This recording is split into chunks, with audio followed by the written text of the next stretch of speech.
অনেকের মনে কিন্তু একটা কমন কোয়েশ্চেন ঘুরপাক খাচ্ছে, সেটা হচ্ছে 19তম শিক্ষক নিবন্ধন পরীক্ষায় যারা এইচএসসি পাস অর্থাৎ উচ্চ মাধ্যমিক পাস তারা কি আবেদন করতে পারবে কিনা।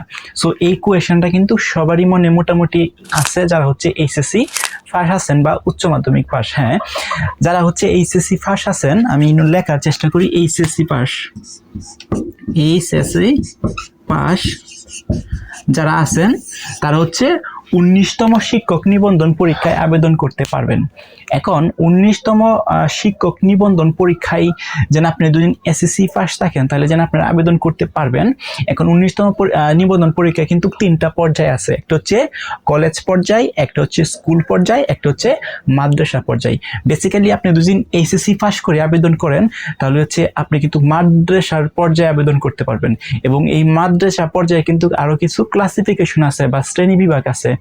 বিশেষ করে আমরা এক কথাই বলি, সেটা হচ্ছে আপনি যদি এইচএসসি পাস করেন, এইচএসসি পাস করার পর 19তম শিক্ষক নিবন্ধিত হবে কলেজ, কলেজ পর্যায়, একটা হচ্ছে স্কুল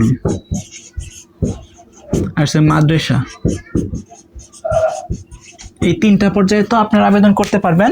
সেক্ষেত্রে যারা এইচএসসি পাস থাকলো বা উচ্চ মাধ্যমিক পাস তারা যদি আবেদন করেন তাহলে তারা শুধুমাত্র এই যে মাদ্রাসা যে পর্যায়ে আছে এই মাদ্রাসা পর্যায়ে আপনারা আবেদনটা করতে পারবেন। আর হচ্ছে স্কুল পর্যায়ে এবং কলেজ পর্যায়ে আবেদন করা যাবে না। এইচএসসি পাস থাকলে মাদ্রাসা পর্যায়ে আবেদন করতে পারবেন।